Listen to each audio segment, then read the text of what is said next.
Y en uno de nuestros viajes nos cuenta que había conocido a un señor que resultó ser Jorge Suárez. Y bueno, y esa vez nos llevó a su casita que estaban construyendo juntos, una casita de ladrillo a la vista, ahí muy cerquita de la base del cerro. Y cuando fuimos a visitarlos y a comer cosas ricas a su casa, ahí lo conocimos a Jorge y nos quedamos horas porque nos contaron tantas historias sobre los objetos voladores no identificados, nos mostraron fotos y estábamos todos fascinados, ¿no? Imagínense también a mis hijos que eran chicos en ese momento y bueno, escuchar esto, ellos creo que ya tenían el recuerdo más cercano que una como adulta de todos estos seres que viven con nosotros y entre nosotros y se manifiestan o no según nuestra apertura. Y bueno, acá estoy un poco contando esta historia que es muy linda, de una manera breve, pero ese fue nuestro encuentro con Luz y bueno, la verdad que se generó un vínculo muy lindo y bueno, a través de este medio quiero la verdad que honrar a Luz como desde su ser mujer ha logrado lo que ha logrado, ¿no? Ella, bueno, junto con Jorge crearon el CIO pero después cuando ella, digamos, quedó con ella misma, cuando Jorge partió, fue como una apertura muy muy grande en la cual ella puso todo, con tanta responsabilidad, con tanta seriedad y con tanto compromiso y sigue, bueno, a través de los medios difundiendo esto, enseñando, mostrando y siempre desde ese lugar tan comprometido y serio, ¿no? Y responsable. Así que bueno, yo quería dejar este mensaje y felicitar por este 20º congreso en Capilla del Monte.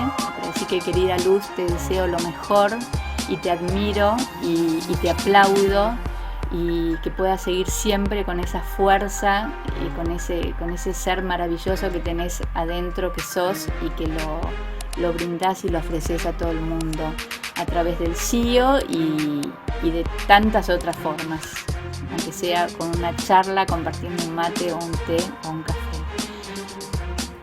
Que todos los que estén en el congreso, los que puedan participar y estar, que disfruten muchísimo y que lo aprovechen sobre todo.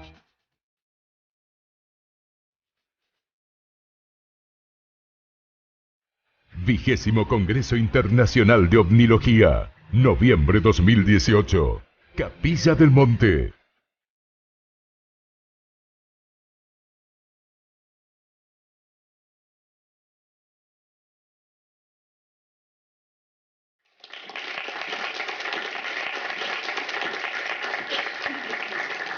Quiero agradecer la presencia de los alumnos de tercer año A y B del IPEM 279 Nacional.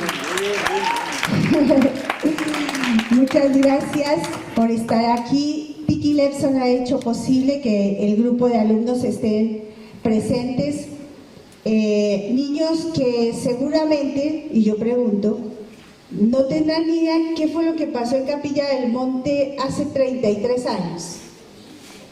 ¿Tienen idea de qué pasó hace 33 años en Capilla del Monte?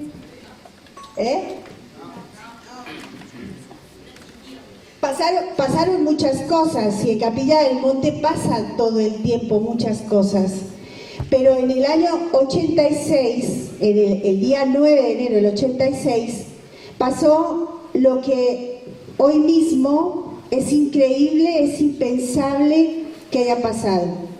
Y nos hizo a muchos estar aquí por las diferentes circunstancias de vida. En el año 86, a ver si, ahí está.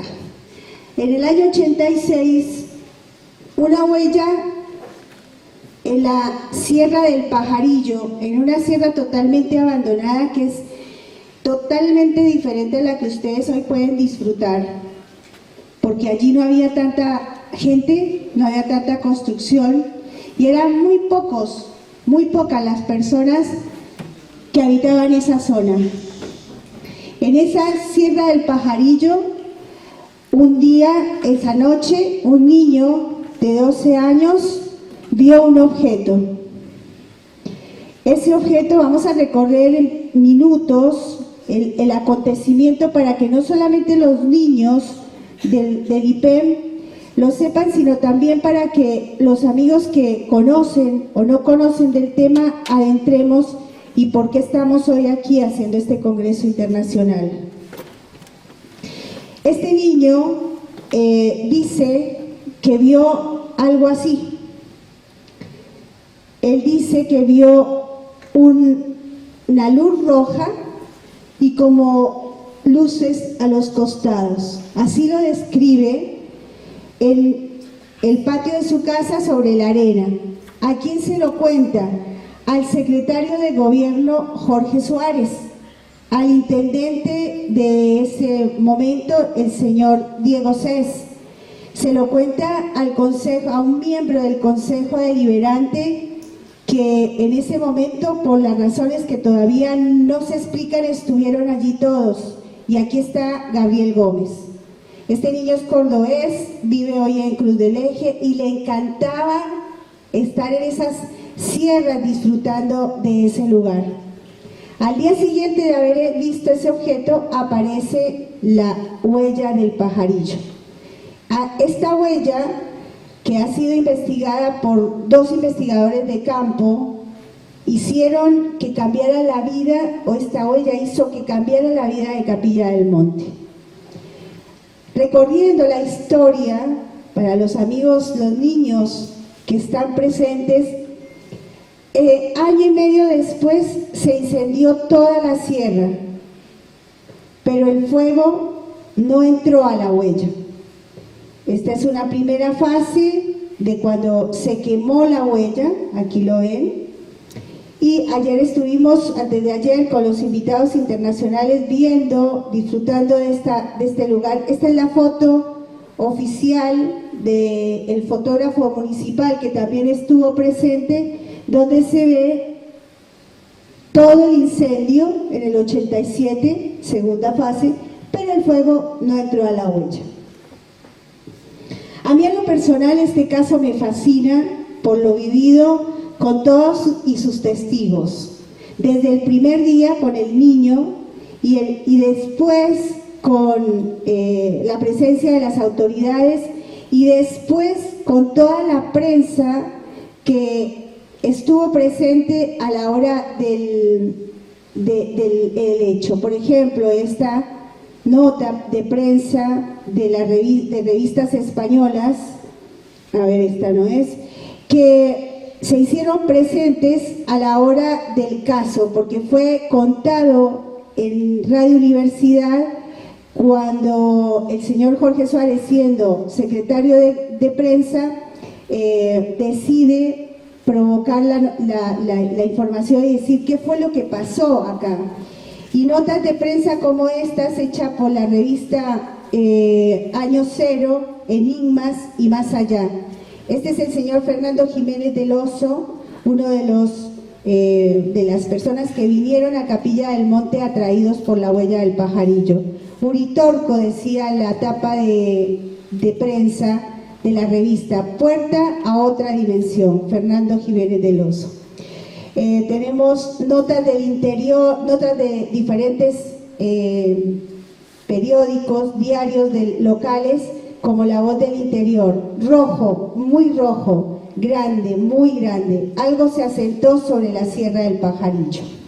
En realidad la nave no se asentó, en realidad el aparato, eso que le llaman nave, lo que sucedió fue más extraordinario. Pasó y todo indicaría que fue alta temperatura o baja temperatura para que haya hecho esa quemazón. Pero escuchemos al intendente Diego Cés, que en ese momento su gran amigo de Jorge Suárez le contaba a Jorge Suárez, estando en la plaza, allí en la plaza San Martín, le hace Jorge una entrevista contando lo que había vivido como intendente en ese momento, que va a la huella y esto se encuentra.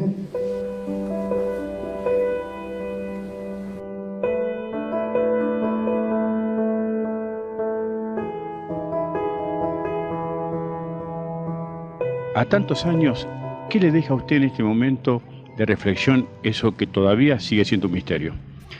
Yo soy uno de los, digamos, que no he tenido la suerte de avisar un plato volador o un objeto objeto desconocido.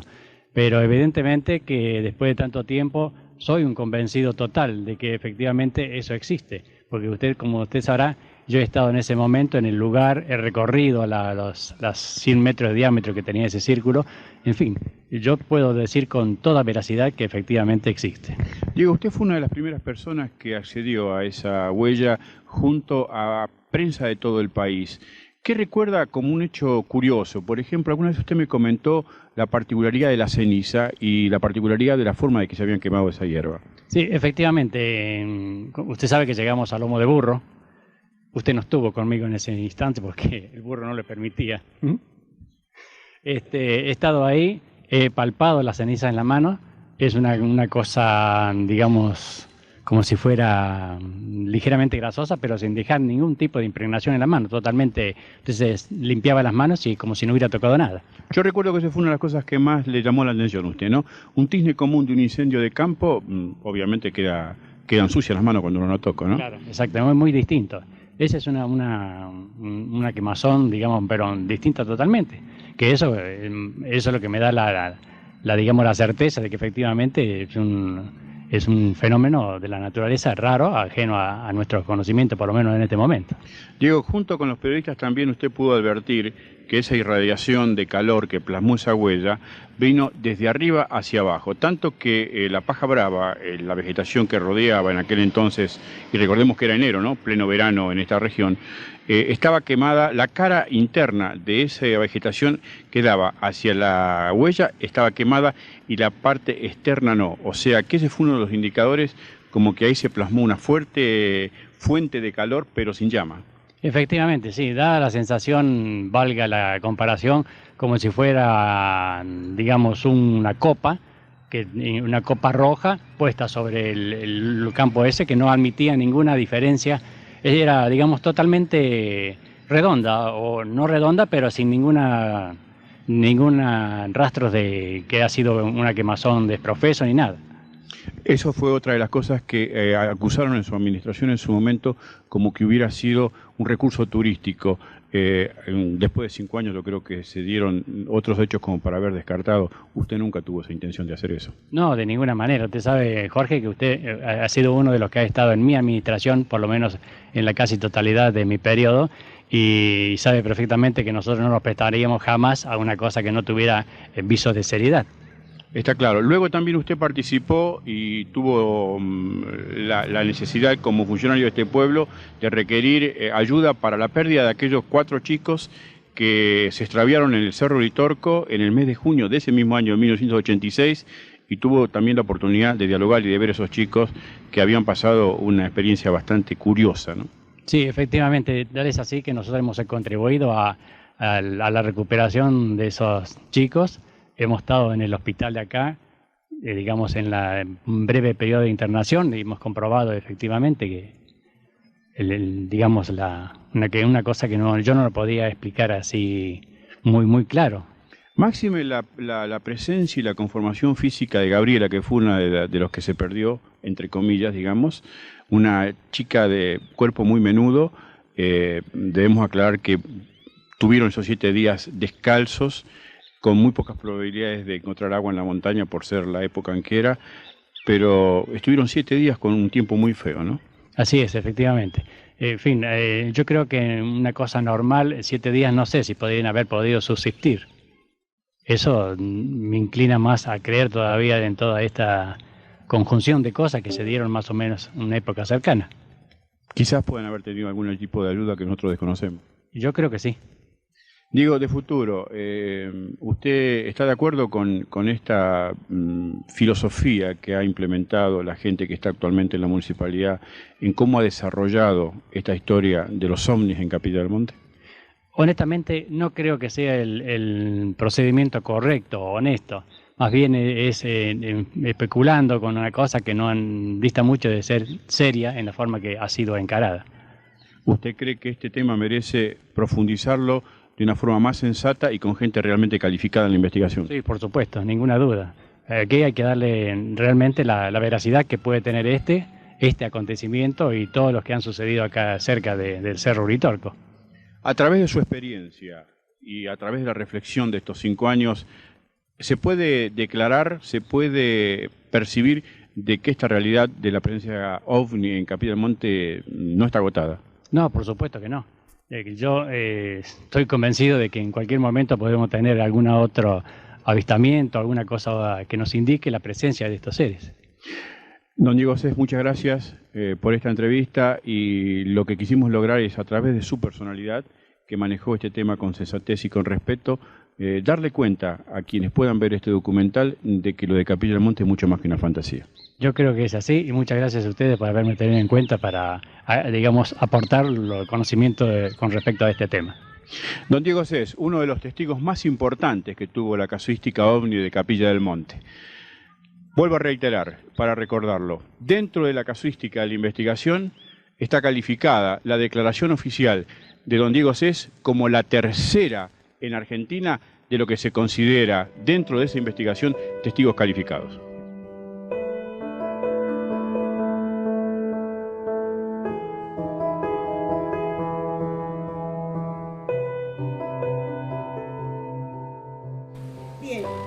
Bien, ahí escuchaban entonces ustedes al intendente de Capilla del Monte. Pues sigo mostrando estas notas de prensa que no dejan de ser interesantes para quienes son los investigadores.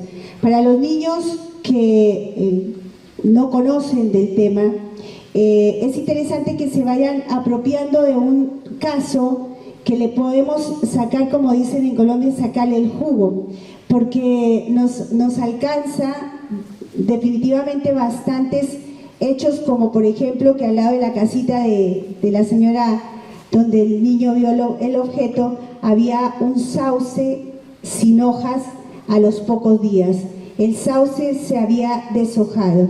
Hay otro testimonio que me gustaría que escucharan, que hace a la investigación, que es la de doña Esperanza, que cuenta, y esto se lo cuenta el señor Juan José Benítez, uno de los investigadores en el tema por excelencia en años y en calidad de investigación. José Benítez dialogaba años después de esta manera con doña Esperanza Gómez. ¿Qué pasó? Que sentíamos un ruido nada más. Sentíamos el ruido, lo levantamos a ver qué era. Cuando lo fuimos a la pieza mía, estaba toda iluminada, pero nosotros no vimos, yo no vi más que el vislumbre. ¿Por dónde pasó la luz? Pues estaba la casa llena de luz. Yo no quería ni mirarla a la luz. Señora, lento. Señora, ¿qué sucedió con el árbol? Es que el árbol se deshojó todo. Pero... se deshojó en tiempo de verano. Quedó sin una hoja. Todo se cayó al cielo. En agosto de 1986. Bien, es interesante el caso por donde lo miremos. En el año 99 fuimos con un radiestesista, el señor Guido Basler, a hacer una revisión si en ese lugar donde ya en el 90 no se veía la huella del pajarillo, había algún tipo de manifestación electromagnética o algo físico que tocara a la zona donde había dejado esta marca, este objeto. Y uno asegura que fue este objeto, porque el testimonio, siendo en esa noche, el 9 de enero del 86, al día siguiente, inmediatamente los niños cabalgando en la zona con su tío, encontraron la marca. Y ahí ven ustedes a Jorge Suárez con Guido Basler haciendo un trabajo de radiestesia. Radiestesia es una ciencia milenaria que hace a encontrar agua, a ubicar nuestros lugares de trabajo o de descanso de la mejor manera, entendiendo que el planeta habla, porque si tenemos agua arriba, abajo, esto lo aprendí yo con el señor radiestesista, si tenemos aguas que vayan rotando en profundidad, obviamente que ese lugar no va a ser muy afecto para descansar. Y decía él, es más lindo ahí como para sentarse y conversar.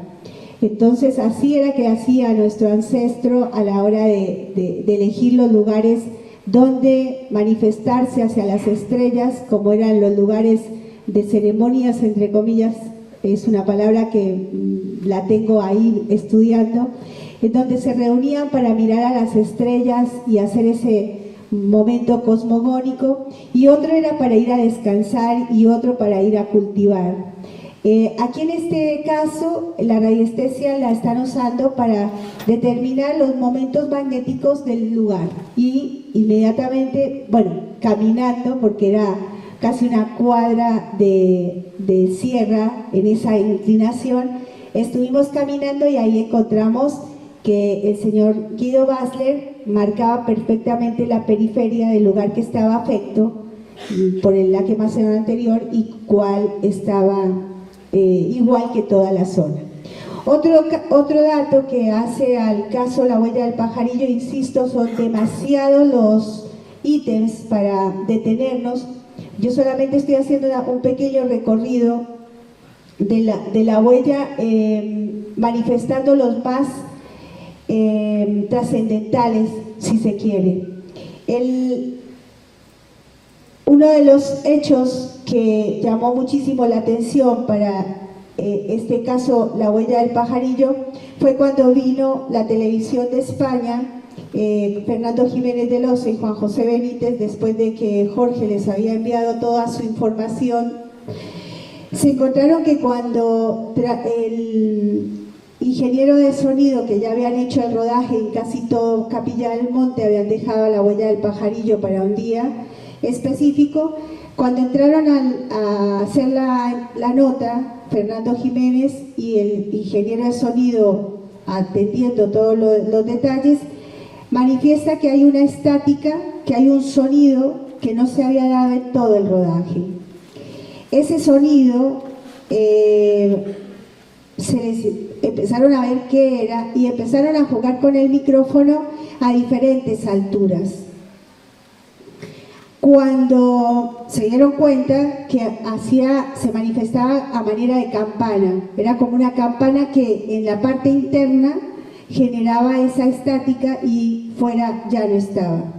Eso dejó como hipótesis a Fernando y a JJ Benítez que allí debe estar anclado, bueno, lo vimos en el 99 con Guido Basler, ahí debe haber anclado algún tipo de manifestación magnética diferente, seguramente propuesto desde este hecho del objeto, y eso explicaría, esto siempre a manera de hipótesis porque no tenemos muchos elementos para la comprobación, pero en la hipótesis estaría de que eso explicaría el hecho de que en el 87 el fuego no ingresó a la huella.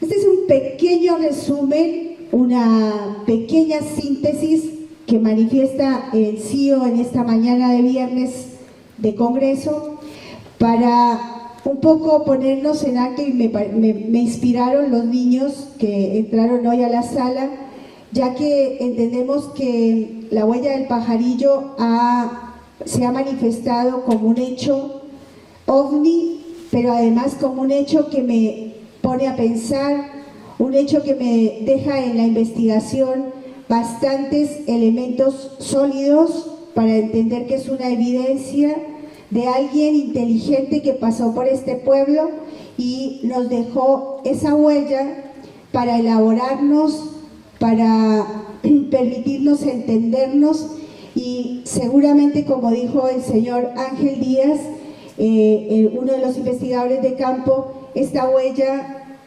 ha sido un test para esta sociedad.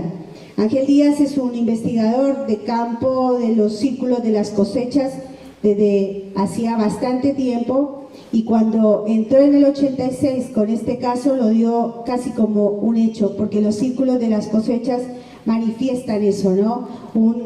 Un modo de que nosotros nos miremos desde otro lado. Gracias, Tato. Vamos dando luz, y yo con esto quiero inspirarles a los investigadores, a los niños, a los adultos, a todas las personas, que cuando estemos frente a un hecho de esto que le llaman objetos voladores no identificados, no se lo crean todo, no lo den por hecho, sean curiosos. Yo cuando llegué a este tema ni se me hubiera ocurrido pensar que algo tan pequeño, pero a la vez tan majestuoso, pueda transformarte la vida. Pero si no haces tú por ello algo, no se te transforma trascendentalmente. Y si lo haces pensando que el otro te va a decir la verdad, está haciendo que el otro sea el que te cambie, no lo estás haciendo por ti mismo. Esto es un poco lo que manifiesta el Centro de Informes OVNI cuando de la realidad extraterrestre se refiere. Nosotros en su momento escuchamos tesis como, por ejemplo, en el mismo momento en que el aparato aparece, el 9 de enero del 86, y deja esta huella, Sirio estaba en la perpendicular. Por ejemplo, estos son datos concretos. Sirio, la estrella Sirio, estaba en la perpendicular de lo que era la huella. Entonces empiezan las películas ahí. Ah, sí, eran seres de Sirio. Ya ahí, a partir del dato, generar la hipótesis de trabajo vale, pero asegurarlo ya genera una interpretación de una película que, como estábamos hablando en estas tertulias con Ricardo, se genera el imaginario colectivo, la letra colectiva, y en donde se deforma eso del teléfono roto. Entonces pasan los años y hoy ya están diciendo que Capilla del Monte está visitada por seres de Sirio. Nada que ver, o sea, ¿de dónde sacamos eso? ¿Cómo fundamentamos esa información? De ahí, desde acá, desde el Centro de Informes OVNI, nos ocupa el revisar cada caso con cuidado. Y la huella del pajarillo es un hecho maravilloso. ¿Qué les pareció a los niños y a las personas que están ahí? Esto es simplemente un flash. Yo quería hacerlo notar por los internacionales que no conocían muy bien del caso, y también por ustedes, ¿no? Es un caso para meterse y más. Yo les digo que tiene mucho para contar. ¿Qué les pareció?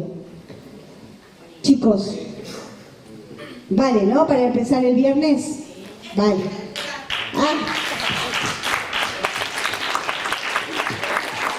Bueno, hay bastante material atesorado en nuestro Centro de Informes OVNI.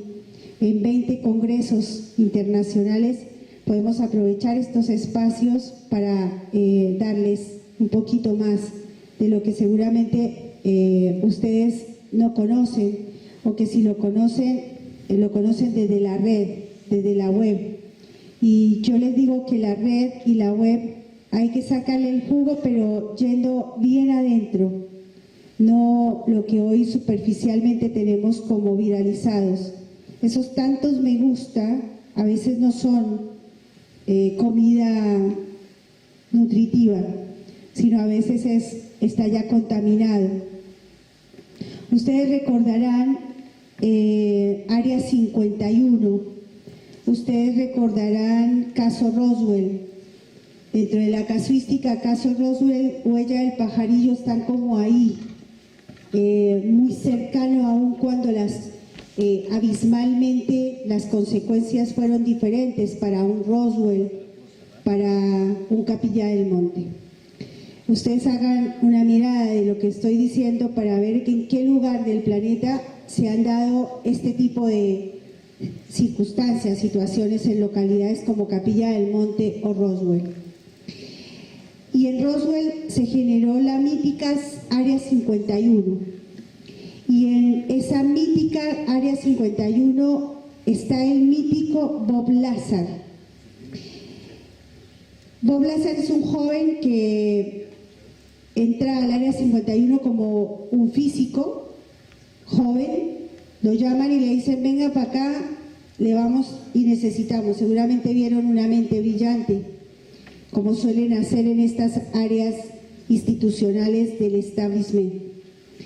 Y él, ingenuo a lo que iba, él se desempeñó como físico, pero además se enteró de cosas que no lo podía creer.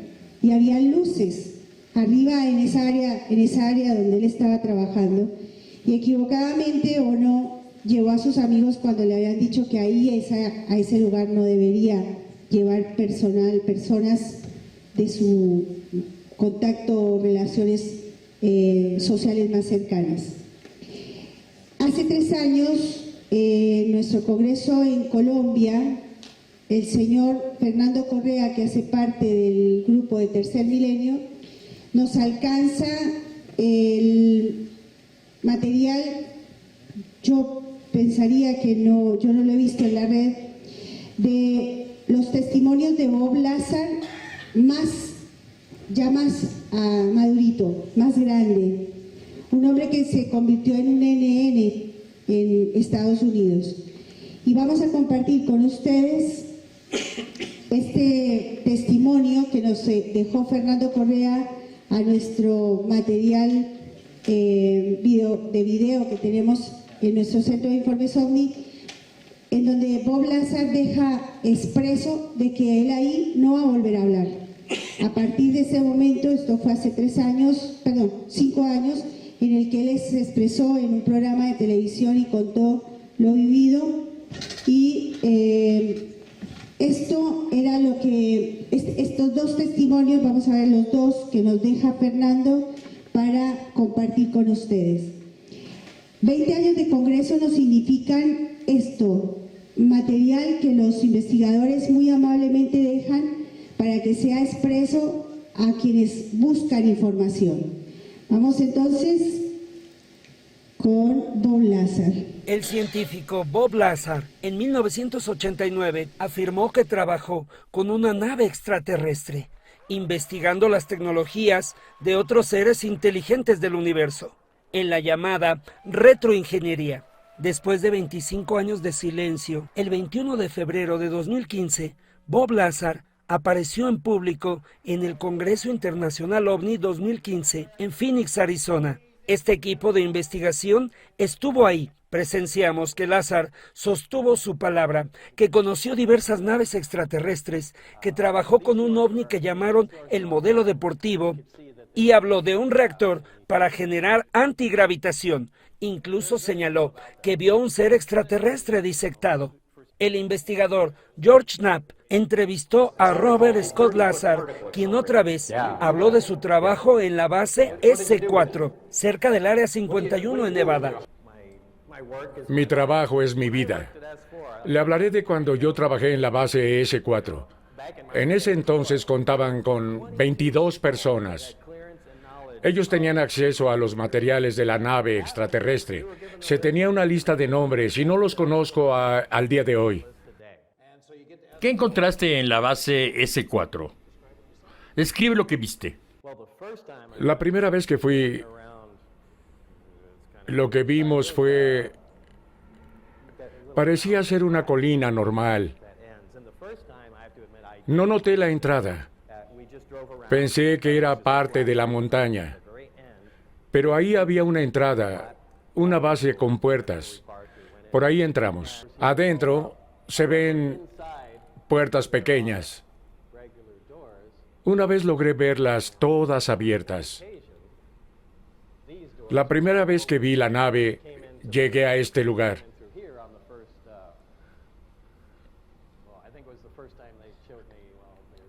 Las puertas estaban abiertas.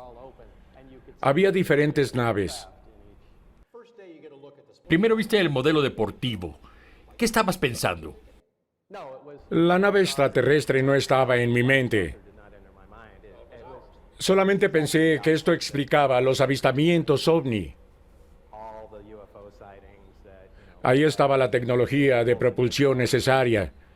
Por ese sistema tiene la forma de disco. Eso explicaba las naves que las personas habían visto. Tenía sentido y quería formar parte de ese proyecto. Trabajar en esa propulsión era motivante. Me emocionaba formar parte de esto. Más adelante, lo que Bob Lazar investigó en el interior de la nave extraterrestre, habló del reactor para controlar la gravitación. Lazar señaló que controlando la gravitación se controla el tiempo y así otros seres ya controlan los viajes en el universo. Hay personalidades como Bob Lazar en este punto desde el ámbito físico, desde el ámbito más tecnológico, que han hablado hace más de 40 años. Y uno de ellos, ya más desde el órgano militar, desde los lugares más altos de nivel, como participantes de la OTAN, una organización que ya no es secreto, y que en los lugares de la ufología es extraño escucharle, pero desde los años 70 este hombre ya hablaba de lo que significaba estar dentro de esta institución militar. Instituciones militares que en estos altos rangos manejan y se distraen en proyectos ultra secretos, más que ultra secretos. Quiero que escuchen, porque a él el homenaje también va, hace poco se nos fue, sargento en comando de la OTAN, sargento mayor. El señor Robert Dean plantea, después de haber hablado bastantes años, desde los 70, ya casi en sus últimos días, este pensamiento, para tener en cuenta, a entender de qué estamos hablando cuando nos referimos a la realidad extraterrestre. You know, we're dealing with intelligences, guys. That could be a million years ahead of us in terms of technology. Disclosure cannot happen right now because people aren't ready. And there is no way to lift up Pandora's box just a little bit. Yeah. Because once you crack Pandora's box, all hell breaks loose. You can't tell just a little bit of the story, because if you start telling even a little bit, you're going to have a time bomb on your hands. Yeah. Because everybody is going to want to know more. The extraterrestrial reality, as I have said, and will continue to say till the day I die, is the greatest story in human history. And it must be told. Eventually it will be told. But I don't anticipate living to see it. I have often thought that it may take another 50 years. When I first began, I had no idea what I was getting into. I learned years and years ago that this was real, that the government knew it was real, and the government was sitting on top of it. But when I was in the infantry, or in the military, I was at SHAPE headquarters in Paris. I had a cosmic top secret clearance. I couldn't talk about it. I simply dedicated my life to finding out what it was really all about. When I left the military, we knew of 4 different groups, and one of those groups looked exactly like we do. They were all humanoid, but one was not literally, totally human.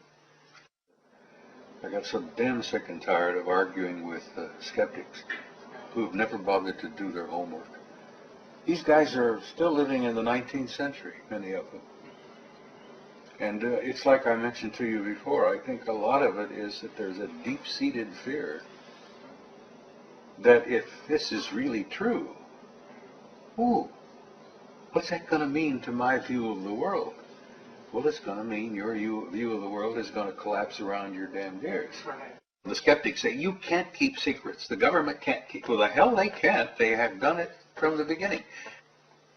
How do you tell people that JFK, poor guy, was bumped off as a result of a conspiracy? It's easy to lie to the American people because they really don't do their homework. As long as you keep them entertained, they're happy. It's part of the national security state, and it's based upon, frankly, I think, the reality of the extraterrestrial presence, which the government today will not even begin to admit, will not even begin to address, because as I jokingly told you before, if you open Pandora's box just a tiny bit, the lid's going to fly off, and then all hell, you know. And they don't want that. Because when that happens, when that reality impacts the average individual on this planet, not just the American people, but the whole human species on this planet, when that reality impacts them, nothing will ever be the same. It's impossible to address the reality of the extraterrestrial presence unless you've studied history. Because they have been with us for several thousands of years. And history is filled with it. It really isn't about so-called UFOs. It isn't about extraterrestrial presence on the planet. It's about us. That's the big secret. Who we are, how we came to be, and where we're going. That is the real essence of this whole thing. And so it is so vast and so earth-shaking in its implications that I now understand why the government can't release it. Not even a little bit, at least for now. The human race has some growing up to do. And we're slow learners. Sadly enough, there's going to be a lot of lives lost and a lot of bloodshed before we finally get our act together.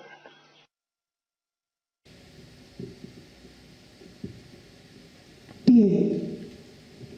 Robert Dean, miembro de la OTAN en los años 70, y desde ahí ya cuestionaba a sus pares diciendo por qué le ocultan esto a la gente.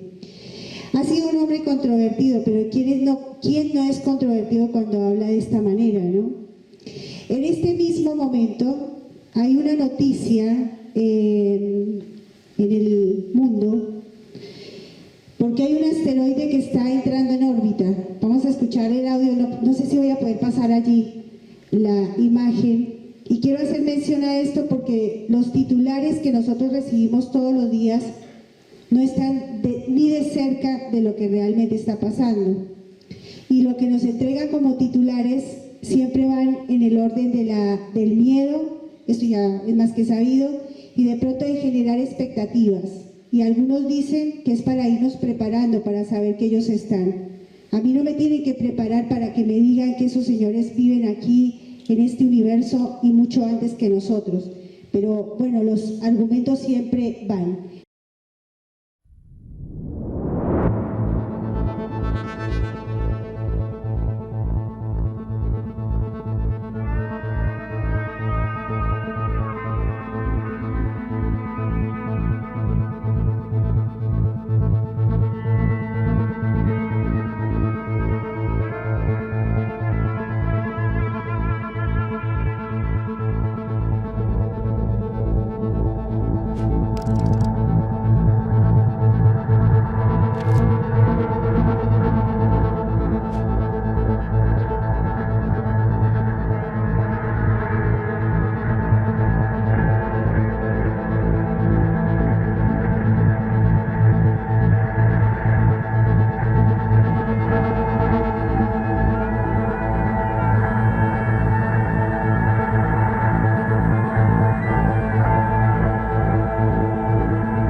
investigadores de Harvard se tratase de una sonda espacial alienígena.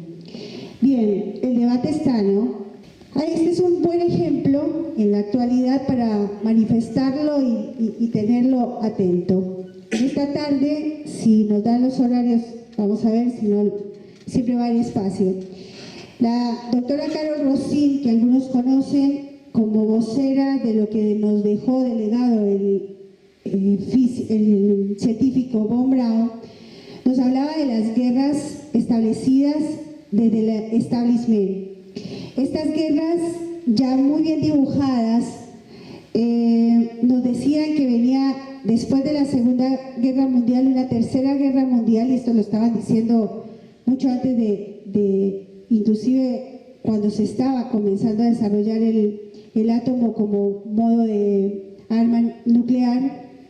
Se hablaba de una Tercera Guerra Nuclear, la cuarta será de meteoritos y la quinta será la Guerra de Galaxias. Así lo manifiestan, y tenemos un video que lo queremos proponer en nuestra charla, pero esto de los meteoritos me suena a eso. No puede ser que hoy estemos todavía jugando a la ciencia ficción envuelta en nuestra realidad. ¿Cómo hacer para que podamos poner un orden en esa documentación, en esa información? Bueno, voy a aprovechar porque realmente las cosas no se dan por casualidad. Vamos a ir con ese videito que les traía para esta tarde, y yo ya entro con Enrico de Vicente después de este video, porque aquí Carol Rosin nos manifiesta justamente parte de lo que acabo de decir. Extraterrestrials. And I look at the history of thousands of years of possible visitations, recorded history. And when I hear now the stories of the disclosures of honest military intelligence industry people who have had experiences with UFOs, with crashes and landings, with live or dead bodies of extraterrestrial beings, people from out in the universes. And if I'm ever told that these are enemies against whom we have to build space-based weapon systems, based on my own personal experience of having worked in the military-industrial complex on weapon systems and military strategy, I'm going to know it's a lie. It's a lie. And I'm not only not going to believe it, but I'm going to go out as loudly as I can and tell everyone to take a look. They have not taken us away yet. We're still here after thousands of years of visits. If in fact they're still visiting us now and people are working with ETs, live or dead, if they're taking photographs, if they're experiencing all kinds of UFO experiences, then we have to look at this as something that is not a hostile occurrence. It would be my guess, based on my own experience of having traveled to countries whom we've been told had hostile intentions against the United States, it would be my hope and my intention to do everything I could to work with people who are working to communicate with and cooperate with these extraterrestrial beings, because they're clearly not hostile. We're here.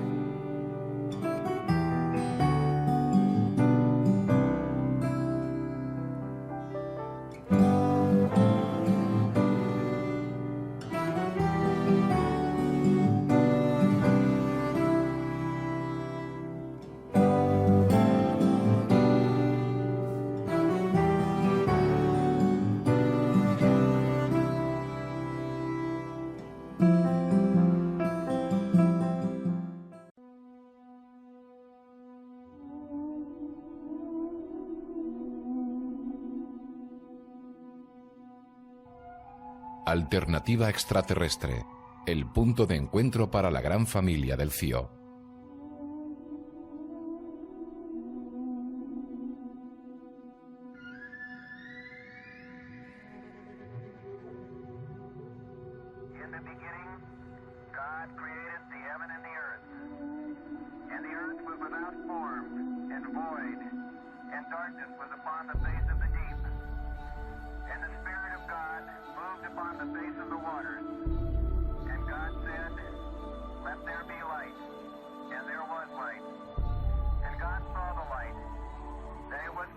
Podemos decir que Edgar Mitchell, la persona con la que vamos a hablar esta noche, es doctor en aeronáutica y astronáutica por el Instituto Tecnológico de Massachusetts. En 1966 fue seleccionado por la NASA y durante los 6 años que formó parte de la agencia gubernamental responsable de los programas espaciales, Mitchell participó en varios proyectos, entre los que se incluyen las misiones de los Apolo 9 y 10 y, por supuesto, la que le hizo pasar a la historia, la del Apolo 14. En esta, que se llevó a cabo en 1971, fue escogido como piloto del módulo lunar y durante la misma se convirtió en el hombre que ha realizado el paseo más largo por la superficie de nuestro satélite.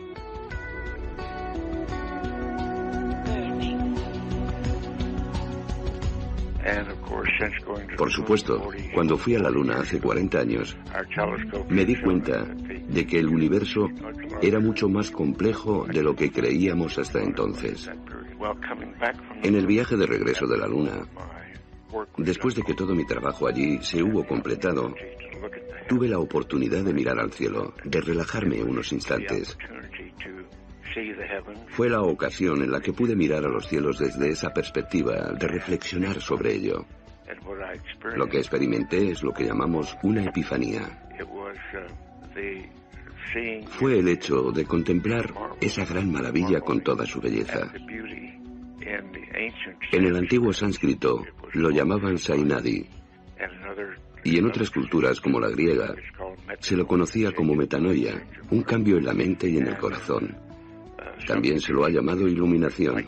Es una experiencia por la que pasamos los seres humanos cuando vemos algo nuevo y maravilloso que se revela esencial para descubrir la realidad de nuestra existencia. Algunos lo llaman de ese modo, y ciertamente conduce a ello, pero hay muchos nombres. El hecho es que esa experiencia nos ayuda a entenderlo todo. Porque con nuestra ciencia tenemos muchas formas de aproximarnos al universo, pero antes deberíamos entenderlo en toda su complejidad, en su verdadera escala. Creo que todo el mundo puede experimentarlo, al menos en parte. Cada vez que ves algo maravilloso, algo nuevo y excitante, algo que te impulsa a pasar por esa metanoia, ese cambio de mente y corazón, hace que pienses de forma más profunda en tu existencia, en nuestra existencia en la Tierra. Y todo el mundo experimenta, o puede experimentar eso hasta cierto punto. Decididamente, yo admito que hay creatividad e inteligencia en el universo. Y por tanto, puedes decir que Dios existe, si así es como quieres referirte a la creatividad en el universo. Por mí está bien.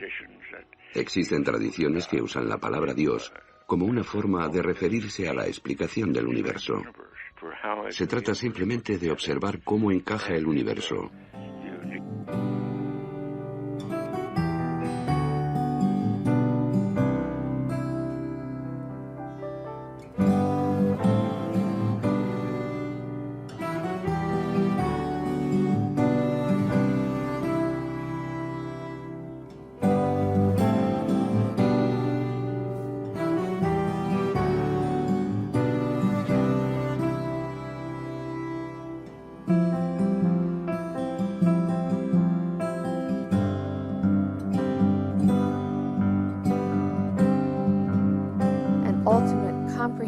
Verifiable ban on all space-based weapons, including exotic weapons that we have yet to dream about. Wernher von Braun gave me the assignment of preventing the weaponization of outer space from happening.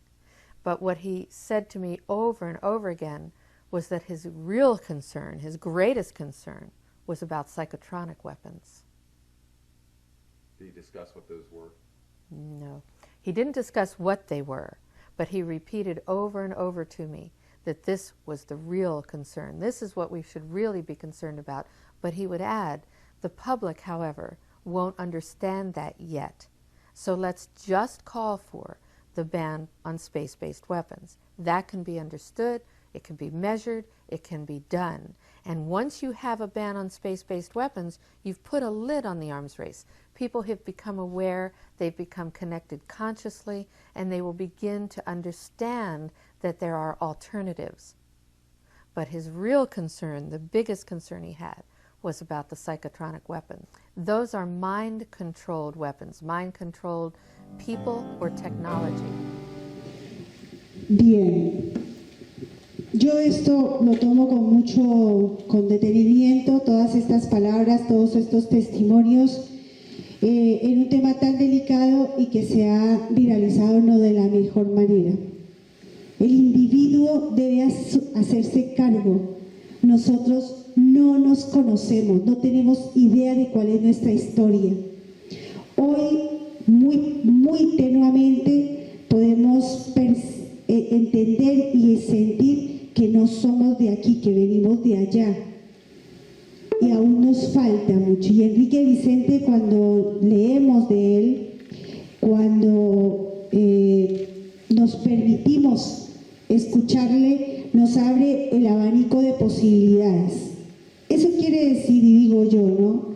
Nos permite pensar que cada idea que tenemos en la cabeza es mejor que la tiremos a la basura. Que cada vez que empecemos a leer y a organizar ideas, cada idea que nos sirva, saquémosla, porque seguramente eso nos propondrá un modo diferente de poder entrar con la nueva información. Seguramente es lo que hace nuestro cuerpo físico. Uno come y lo que nos sirve se va. Lo que nos sirva se va. Cumpliendo 20 años de divulgación y docencia, la Fundación CIO, Centro de Informes OVNI de Capilla del Monte, se ha transformado en la única entidad dedicada a esta temática, reconocida oficialmente por el gobierno municipal.